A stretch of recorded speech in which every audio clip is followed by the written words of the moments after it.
What are you guys seeing in the market? Well, I'm sorry, did I miss, Well, did I miss an agenda somewhere? Nope, you're good. well, what a question for you is, what I'm seeing in my personal dealings with clients so far, it seems that the first offer in this market seems like to be the best offer, even though some of these offers are really lowballing offers. It's looking like that maybe these are the best offers right now, because I haven't really seen a uptick in the market. And I got a couple examples of that. There was one condo that my client wanted to buy. It was on the 20th floor, beautiful condo, wouldn't move from 520. We offered 450.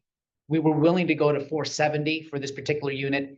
That same unit now was listed at 435, and now it was terminated because either they wanted more than 435 and they were trying to get offers coming in, but nothing's moved in that building. I've been keeping an eagle eye on that building. Nothing's moved.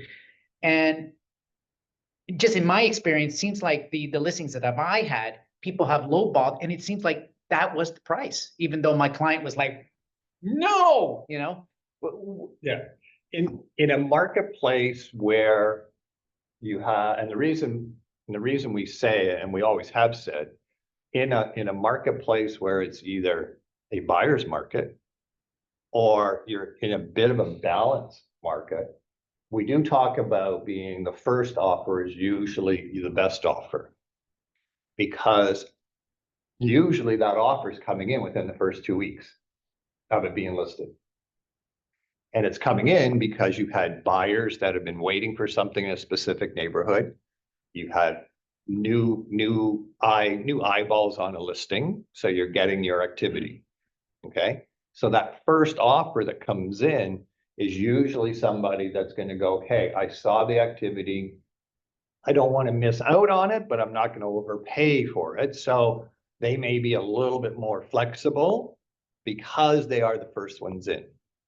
What happens in a marketplace where you have an uncertain market, the longer a property sits, the more stagnant it gets, the less desirable it is. And consumers will be like, well, why would I want this place?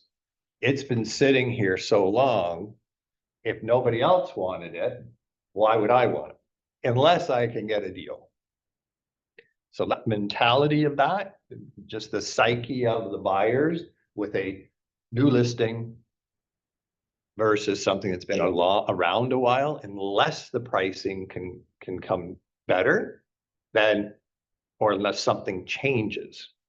The market changes, interest rates go down, there's some positive news somewhere where all of a sudden there's another outside influence to push that.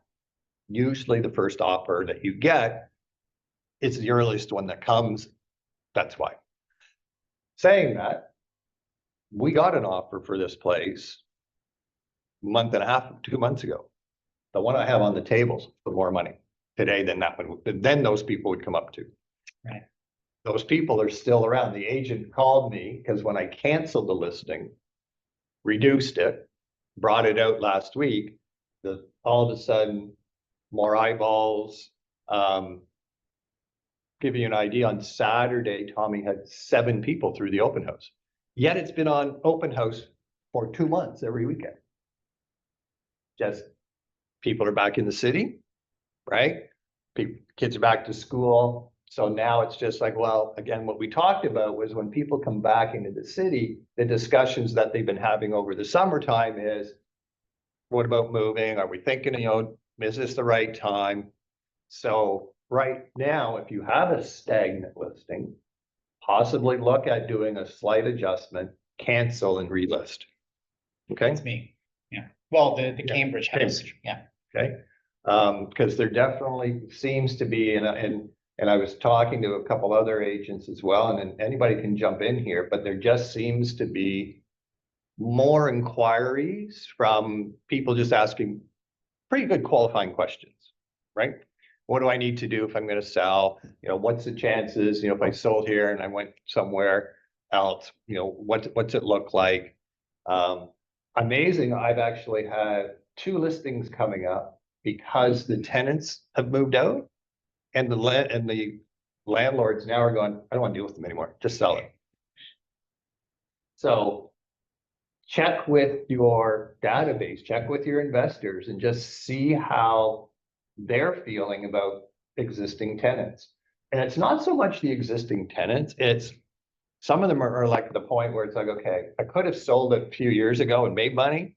Now I just want to get the headache over with and I'm tired of bleeding, feeding it. So just something to think about. But the market right now based on, and and even inquiries and other businesses, I was talking to a couple of, business owners outside real estate industry. And they're noticed just in the last 2 weeks, they said, I don't know what's going on, but all of a sudden we're starting to get more inquiries, more questions about our products. So anybody else seeing or hearing that from your groups? You're seeing some of that? Yeah. So really important to reach out to maybe some people you have not reached out to in a while. Just check and see where they are, because it does sound like the people that were sitting on the fence, especially ones that were thinking like holding off listing, are now at a point where it's just like, okay, let's move forward. And I am finding that they're more receptive. The last 2 valuations I did just in this last week from where the tenants moved, I went in and I did the evaluation, showed them all the stuff, talked to them about, hey, sorry, but 6 months ago it was here. Today it's here. And they're going, you know what, let's just get it sold. So anybody else seeing or hearing any of that? People can speak up. Don't be afraid. I find Okay, that so you guys are doing. people are done with their cottage, so I'm getting busy with listing appointments because they've enjoyed it for the summer and they don't want to, take care of it over the winter. They don't want to pay the property tax and all of that kind of nonsense. So I find that listing appointments are getting a little, more abundant. And probably I saw Elroy here somewhere. He just listed one. There Yeah, it is. I'm here. I just listed one for that exact same reason. Yep, they're done with it. It's like we've enjoyed our summer. We're done. In a situation like that, Nancy and Elroy, how do you price the home now? How do you price that property? Because now they're in a situation where I don't want to pay any more property taxes or maintain it for the winter. Like, what's that conversation like now? It's no different from the conversation that you would have. You talk to them about other, places that have sold on the same lake or nearby. It's the same conversation that you have. It's just different aspects, like talking about wells and septics and all that kind of stuff. It's the same. The one across the lake sold for 1.1. Yours is worth X amount of dollars. Now, selling it at this time of year, are there buyers now that are looking at taking advantage of buying something now and then they're carrying it over the winter? Well, I think what the buyers are doing is they're looking at, okay, they want to dump it. So they're looking at getting a better deal. Okay. Yeah. Yeah, I agree. Thanks. Buyers look for a deal in the fall. In Yeah. the spring, they pay a higher price because the seller's already carried it through the winter. That's right. Good. Okay. Good to know. What else is everybody seeing? Everybody doing any open houses? Okay. Traffic was slower. There definitely seemed to be more people out. The other thing, actually, Tommy has been diligent about his door knocking. And just in the last 2 weeks, he's added 8 names to his database from door knocking. So, and these are people that had conversations, they're just starting. And they're just saying, yeah, we're not sure, we're watching the marketplace, might be a year or 2. But, and again, it's the whole idea with that, whatever marketing you're doing is to add to your database, right? Doesn't matter if it's online leads, networking, door knocking, whatever it is that you do to be prospecting, which you should be doing. You are in sales. is understand that the whole idea is you may not find anybody that says yes today, but it's to groom and just keep in contact with these people to build your future business. Okay? And understand that it may not be them, but if you market properly, stay in touch properly, they may turn around and go, well, we're not, but we hear our neighbor might be. Okay? So make sure you're doing your prospecting, follow-ups, your pop buys, because it is so, so important. Okay, what else was on your list? Of course, I have a list. Because you weren't here last week, I wanted to do a follow-up. From people that were here last week, we talked about blogging, long form content. We talked about carousel posts, which are the multiple photos in one post. We talked about, I showed you guys the storybook I made with the Google Gemini AI. And I wanted to know if anyone has tried any of these things in the last week. Has anyone done a carousel post? Has anyone started working on long form content? I'm still in, I haven't posted anything yet, but I've been writing and expanding on the idea that we talked about too of like recycling posts and using them in multiple different modalities, because the idea is there. If you've, written a carousel post for it or created one of those, that can be a blog post or vice versa. So just looking at what I've already have and how can I kind of rejig that in a different way. So that's been really good, eye-opening. Good. Well, yeah, like you spend all this time working on one thing, but only the people that, follow you on Instagram or follow you on TikTok are seeing that. Well, that's silly. Like, it's such a good idea. Let's make sure everyone's doing it and, using all the modes of media to do that. I knew, yes, I think that's Matthew. It's Matthew. Okay. I was working on my agreement of purchase and sale video. Also, I've kind of started lining up people to do some podcasts and interviews that are relevant to us as well. Good. Making use of that brand new social media room. Yeah, exactly. Good.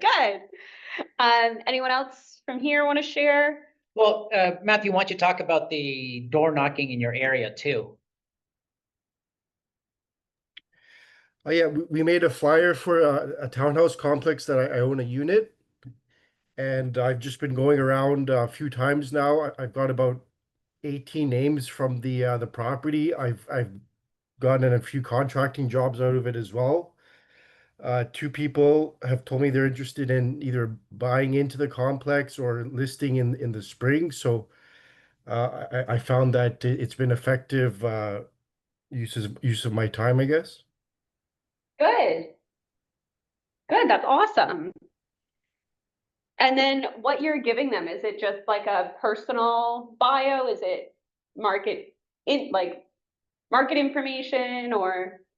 It's a combination of both. So one half of the flyer is just about me, letting them know that I am in the area and these are the services and things I can offer. And the other half is market information and relevant information for that townhouse complex. Good. So your items of value are there. That's awesome. One more thing before the next point, which is real estate market with Scott. All right. I saw a post, and I don't know if anyone else saw this. I know we have a lot of people here who are pretty active on LinkedIn. I saw this post talking about videos on LinkedIn. Now, that's not something I've personally seen a lot of. However, the stats are saying that this is from this LinkedIn video. There's a 38% increase in videos posted on LinkedIn from this time last year. And from then to now, there's 40% more engagement in those videos. Wow. I mean, So has anyone seen videos on LinkedIn? Has anyone heard? Is this news to everybody, including myself? I've seen like maybe a couple, but it was out of context almost. Like I never think of video when I think of LinkedIn. It was interesting. I know, I always just go there to like kind of creep where everyone's at in their business. I mean, I've if we're s- being honest. I've seen quite a few videos on LinkedIn for probably a couple of years already now.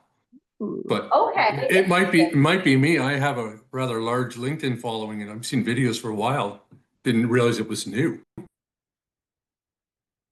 It was, yeah, and this post was really talking about businesses and company pages. So not so much like personal LinkedIn pages, but like, for example, we have the brokerage page for anyone that really utilizes their page for real estate marketing. Elizabeth, I know that you and Eric use LinkedIn a lot for listings and stuff like that. But yeah, I just thought that was super interesting. I think I'm going to start trying that. Just with, they were pretty clear about like, it's really meant for educational, like business style videos. So you're not going to see any of my like funny TikToks or Instagram videos on there, but you will see ones about like recruiting or stats in the market, like stuff like that. So I thought that was super interesting. So I did want to bring that up. And I just opened LinkedIn. Funnily enough, when you go to make a new post, the options are video, photo, write an article, which I've never noticed Oh, before. So maybe there's. that's so. Mhm. There you go.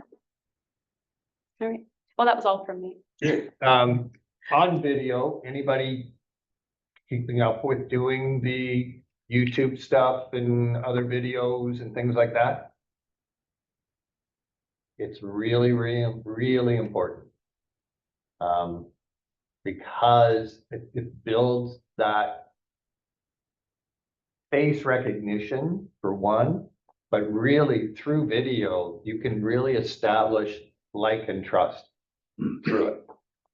Right? And that's the hardest thing in this business is building your credibility, right? So being able to, I know, Elizabeth, you've done really well with using your YouTube for information and talking about personal experiences and things like that. And that's what the consumer is still looking for, okay? Especially in a marketplace where there's so much different stuff out there. Like, Remax Canada put out a big article today talking about how the real estate market's going to fall 6.5% by the end of the year. So now people are going to be really confused. Yet I'm seeing, at least in the areas of Mississauga I concentrate on, places that were coming out looking at reasonable value are selling. Okay. There were, for a while there wasn't a lot selling over that $1 million, million to $1.5 million was sitting. Now that segment is where I've been seeing properties sell, and that's the range that I'm in. And ironically, the people that are buying the place that they have an offer that's on this listing I have, they sold a luxury townhouse that's conditional for 5 days on inspection. So we're seeing that continuation of, move up buyers taking advantage of the marketplace. And the people that were coming through this property, it's 3,000 square feet, right? So the people that have been coming through have been looking at making that move up, taking advantage of where the prices have adjusted down. Okay, so that gap is so different now. So really concentrate on that. Okay, because I'm seeing that momentum is now shifting to the next price range. Elizabeth? I'm glad you brought up move up buyers because I had a question for, I guess, everybody, but primarily I've been working with first time home buyers, and now a few sellers are coming to me and they want to do be move up buyers. But I'm interested to hear what advice you would give a move up buyer on timing, because like you said, the people who put an offer in on Danton, they already have their home sold conditionally. Is that like the ideal? Because this is very different than what people have experienced, I guess, in the last couple of years, right? Okay.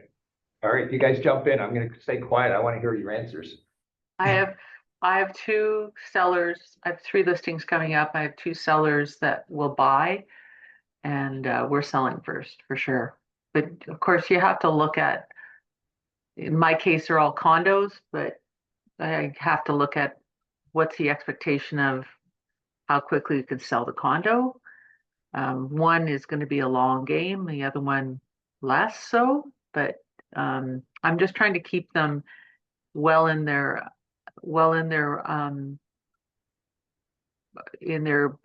purchase kind of categories, so that they're not looking at homes that are way above what they can afford if they get the low end. So let's say we get the low end on your property. I'm not saying that we're going to, but let's start looking what's in that kind of price range when you are able to move up.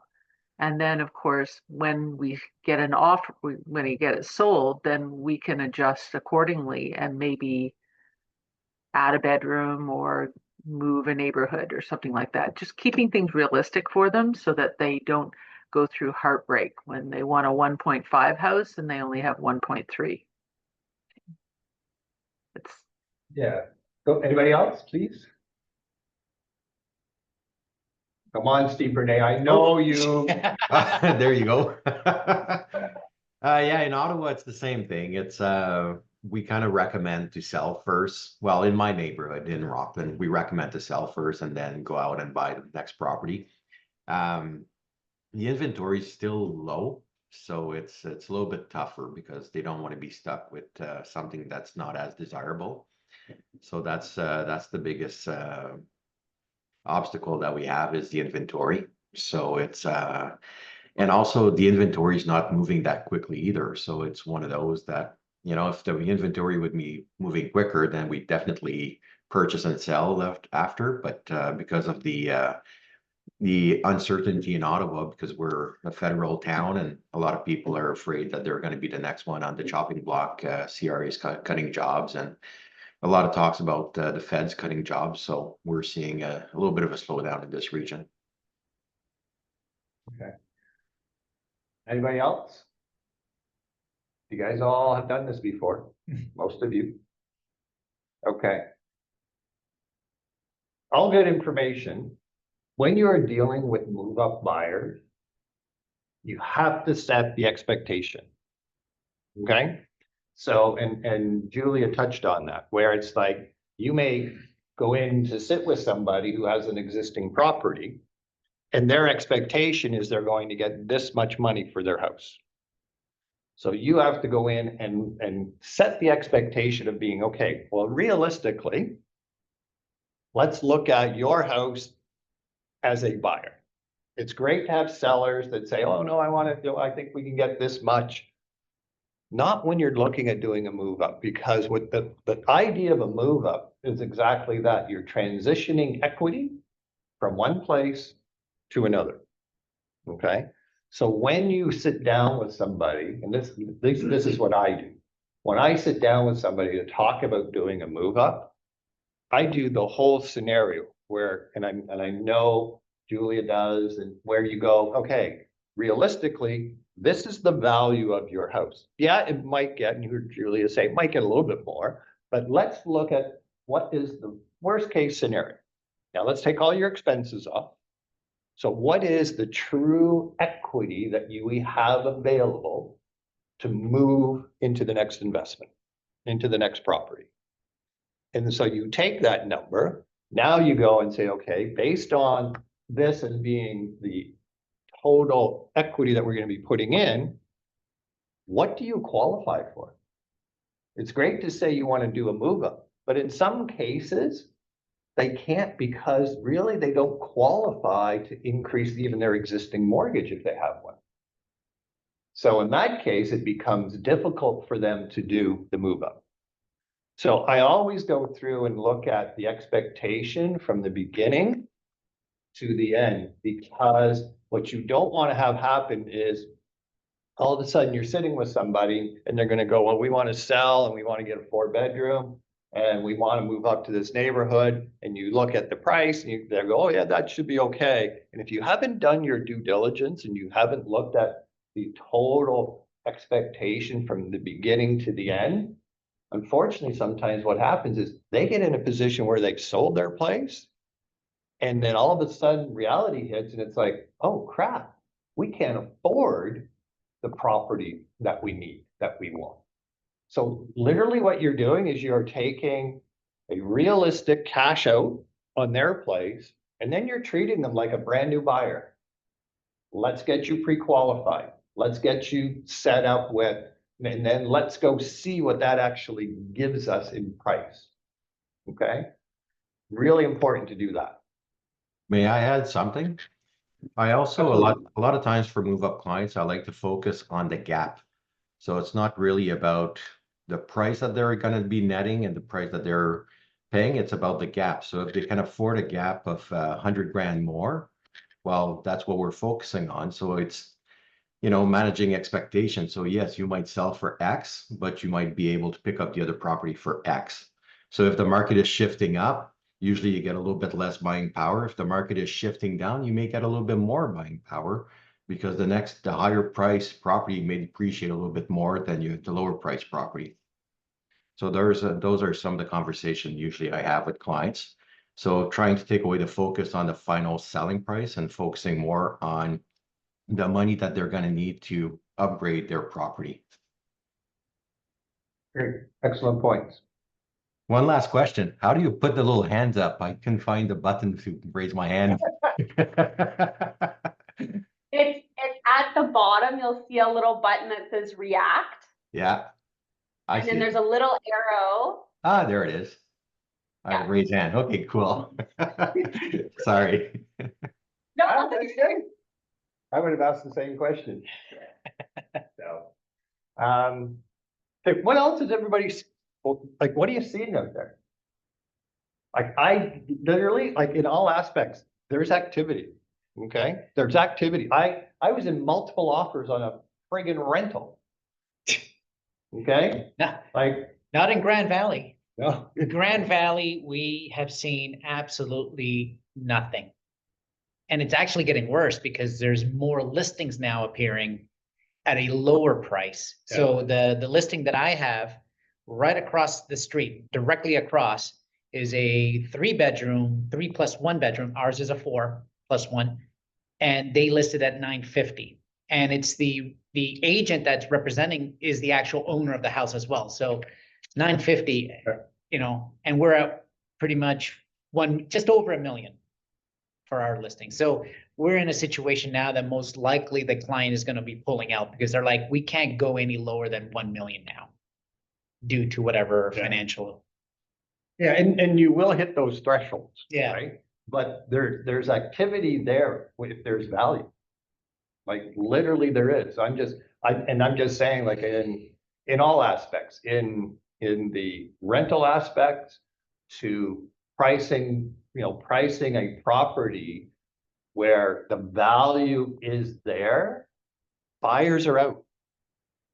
Agents are back, by the way, just in case you didn't notice that, I'm seeing way more agents looking at listings versus where they've been all summer, which is a typical summer, okay? A lot of agents get into real estate because it gives them the flexibility. It allows them to have the summers off with, their families, okay? It also means that when they come back, they start, what are they gonna do? They're gonna start what's going on in the marketplace. They're gonna start working their database. They're gonna start doing stuff. So just having agents back into a routine is going to see some more activity. Okay? And it's the activity that you've got to be watching because it changes drastically. It can change drastically. Okay? But I see there's momentum there. Lots of, and seems to be more realistic momentum. What I mean by that, it's like buyers are now saying, okay, I see the value. They're okay to be in competition.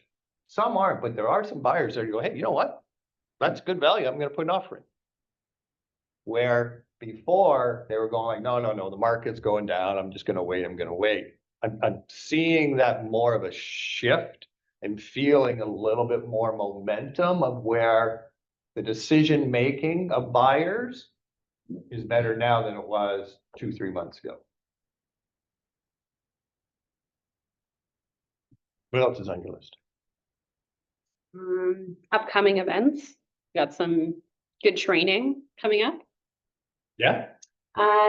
Next Wednesday, the 10th, we have, for anyone that knows Rhea, she's a realtor with us. She has been, I think, since 2017, 2018. And she's actually she's doing her paralegal studies. So she's currently working at a law office based in the Mississauga area. It's called Legal Lab. And they're coming in to give us kind of a breakdown of what they're seeing from real estate clients and agents and concerns that they've been coming across during their transactions. So they're gonna come chat with us, great opportunity to network, great opportunity to gain some more information. We also have, the next Wednesday following that, September 17th, we have, actually my cousin Melissa works for a law office based in Port Credit.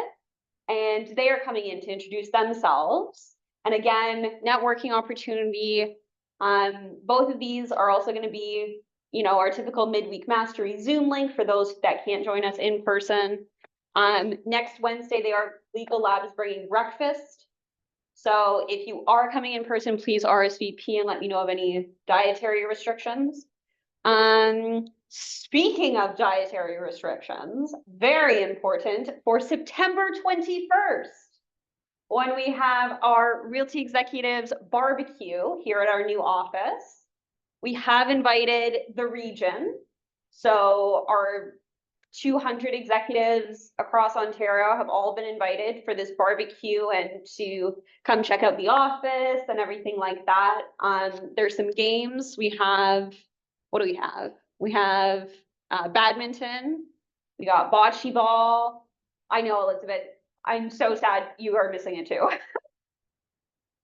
But it's gonna be really, really fun. There's tons of parking. There's a huge grass area behind our office. Figured let's make the most of it. For those who haven't seen the office yet, opportunity to do that. And again, networking opportunity. We have executives all the way up to Sudbury, over to Steve in Ontario, to Nelson's office, Kitchener, Waterloo area, and everywhere in between. And then Nasir brought up a good point. Thank you, Nasir. The Thursday training session, the week after. So I think, off the top of my head, I don't remember, but it's like September 25th or something like that, the Thursday. We are still having the Midweek Mastery on the Wednesday. This is just an additional training. So we'll be together Wednesday and Thursday. But yeah, so that is the upcoming trainings and events and stuff we're having for September. Figured kids go back to school, time for us to get back into a routine, get back to us, our regularly scheduled events and training and everything like that. And something to keep in mind, I know Michelle did put out the memo.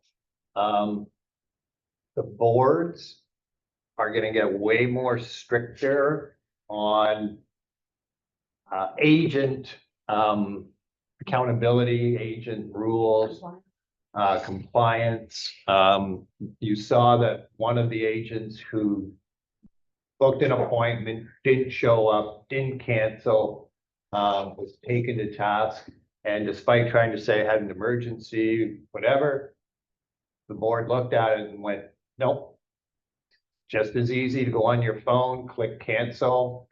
They didn't and got fined $2,000, and they have to take a mandatory course. So please, if you are out, and I know all of you are really good at this, but if you are out showing and you are running late, make sure that you call before the end of your appointment and ask for an extension, okay? It's all courtesy, dealing with the consumers. This thing with iPro and Rico has really put in, unfortunately, the consumer trust has faded a bit.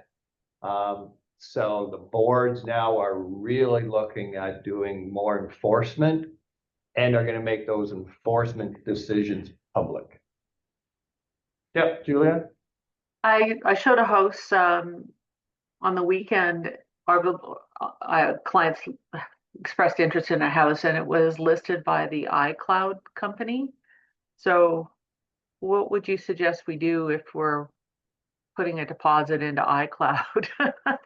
Because I mean, their name has been associated with iPro, and I don't know if there's a lot of confidence in putting a big deposit for $1 million house down on. Put it in the seller's lawyer's trust account. So that's the advice all along.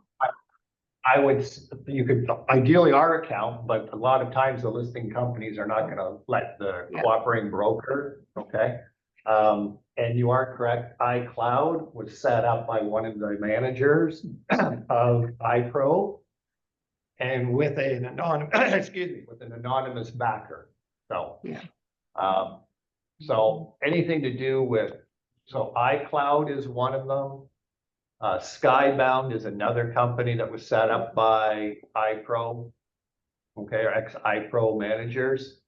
So, and ironically enough, I've been showing houses up in around Owen Sound and up in all that area. All of the companies, they don't take the deposits. It goes right to the lawyer's trust account. So, and that was even before this iPro thing came up. So, and I'm talking like Remax, Royal LePage, Sutton Group, all of them were deposit. And here's the other part that was interesting. They don't want the deposit until after the deal firms up. What? No deposit until the deal firms up. And they put it right in there. Our deal was conditional for, I put it payable to the listing company, and he said, no, it's gonna go to the lawyer. They put a clause right in. It just says the buyer agrees to submit the deposit within 3 banking days after removal of all conditions. Everybody agreed and it was done. So more and more, I think you're going to see that, and especially with companies that were affiliated with, unfortunately, something that took place. Absolutely, and the buyer has the right to say, I'm not putting my money in that trust account. I'm okay, but then that's why doing it to the seller's lawyer's trust account. And if you are going to do that, then what you need to do is where it says where you normally would put the company, you actually put the lawyer's business name. Okay? And you can actually put a clause in there, because if it's not all gonna fit, then you can put a clause in as an additional clause. But more and more, you're gonna see that, and more I would recommend that. Okay? There you go. Yes. Hey, I found it. Lower hand. Okay, there you go. One thing to note for lawyers though, to be careful. At the end of the day, I think we have more protection with real estate brokerages trust account than with lawyers trust account. We had a situation out in Rockland, the lawyer embezzled also 10 or 11 million from his trust account. And we learned pretty quickly that the law society is self-insured. So there's no insurance on those trust accounts. So everybody had to file independently a lawsuit against the lawyer. And then the law society would consider covering some of those loss. So it was, at the end of the day, I think consumers are better protected through a real estate trust account than through the lawyer's trust account. So just something to know, unless the industry changed for the lawyers. But from my last understanding, they're still self-insured.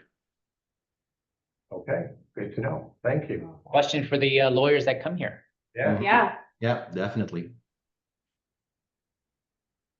Interesting. But then if you want the lawyers possibly, or you can certainly ask to have it into our company trust account. But I'm sure they are going to those companies are definitely going to get questioned on that from any experience. And their comebacks could be, well, we weren't part of that. We weren't part of that. Well, They announced it on what, early August? And I'm sorry, it takes about 2.5 months to 3 months to set up a brokerage between getting it registered, getting RICO approval and getting board approval. It doesn't happen in 2 days. And So- office space too. So all of the, Already planned. yeah, so it was Yes. pre-planned. It's pre-planned. So they may not have been involved directly with the Incident. misappropriation of funds, but they definitely had a heads up what was coming because they set up offices way before there was even announced. Any other iPros would be owned by anybody else though out there? Yeah. These are like 17 branches, they said, or whatever it was. Is Well, there another iPro? iCloud was the main one. iCloud actually, amazingly enough, took over all 17 leases.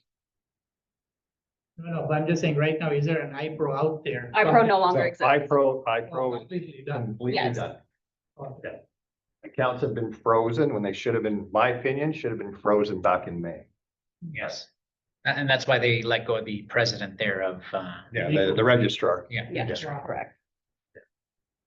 But good question. So again, if you have, if I get we'll ask the lawyers next week, but I can tell you it's a pretty, at least in the area where I was around Owen Sound and all that area, everybody was putting in lawyers' trust accounts.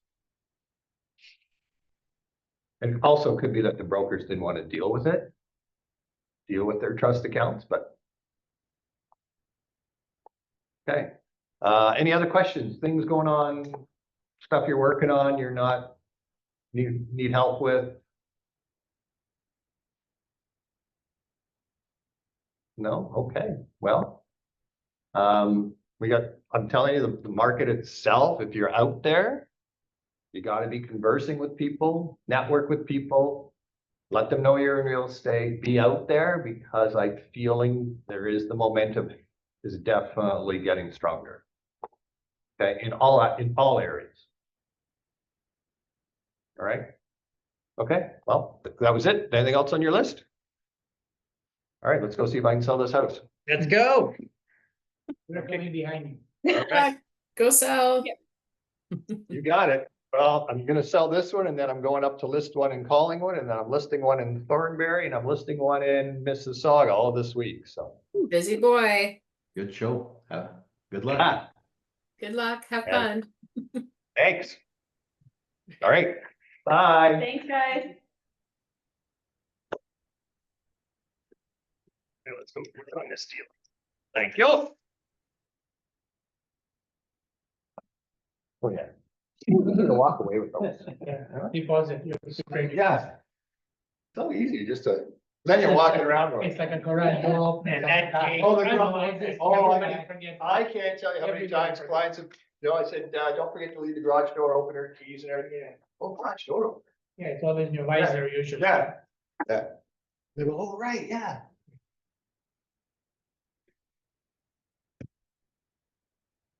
Too big. No.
Anita Fleming.